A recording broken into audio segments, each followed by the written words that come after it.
అయితే ఈ గ్రామ దేవత వల్ల మనకి ఎటువంటి పుణ్య ప్రదానం జరుగుతుంది, ఎటువంటి కర్మ జరుగుతుంది అంటే, మీరు ఎన్ని దేవతలను పూజించినా, ఎన్ని వ్రత యజ్ఞ యాగాదులు చేసినా, గ్రామ దేవత అనుగ్రహం కానీ, గ్రామ దేవతని ఆమె ఒక ఆర్డర్ అంటాం, పర్మిషన్, ఆమెను మనం ఫస్ట్ ఏ పండుగ చేసినా, ఏ పూజ చేసినా గ్రామ దేవతల్లో వాళ్ళ అనుగ్రహం తీసుకునే వేరే దాన్ని మనం ఆచరించాలి.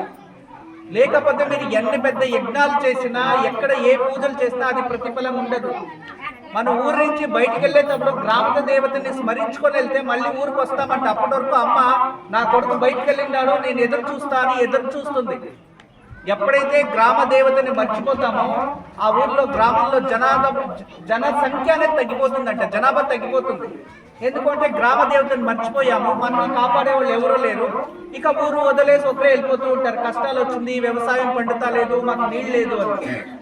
ఏ గ్రామంలో అయితే గ్రామ దేవతని ఆరాధిస్తూ ఉంటారో, పూజిస్తూ ఉంటారో, గౌరవిస్తూ ఉంటారో, ఆ గ్రామంలో రోజు రోజుకి అన్ని విధాలుగా అభివృద్ధి పెరుగుతుంది. సంతతి అభివృద్ధి అవుతుంది, వంశం పెరుగుతూ ఉంటుంది. వాళ్ళకి ఏ కష్టాలు వచ్చినా ఆ గ్రామ దేవత మనల్ని కాపాడుతూ ఉంటుంది. ఇప్పుడు మన ఇంట్లో ఇంతమంది ఉంటాము, కుటుంబంలో అమ్మ, అక్క, చెల్లి, నాన్న ఎంతమంది ఉన్నా ఏదో గొడవ వచ్చేస్తుంది. అందరూ ఇక కొట్టుకుంటాం, తిట్టుకుంటాం, ఇంకోటి అయిపోతుంది, విడిపోతాం కూడా కొన్నిసార్లు. మళ్ళీ ఏదైనా బాధ వచ్చినప్పుడు, ఏదైనా అంటుముట్టు శోకం వచ్చినప్పుడు అందరికీ తగ్గుతుంది. అప్పుడు అందరూ ఒకటవుతారు, మర్చిపోతాం.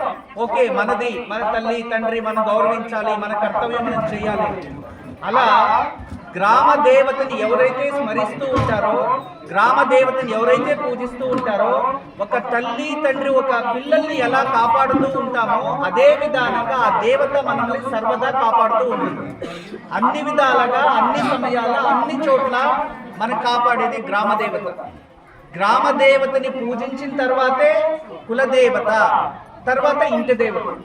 మనం తిరుపతికి వెళ్ళి దర్శనం చేసుకొని వచ్చేస్తే మనకు పుణ్యఫలం రాదు.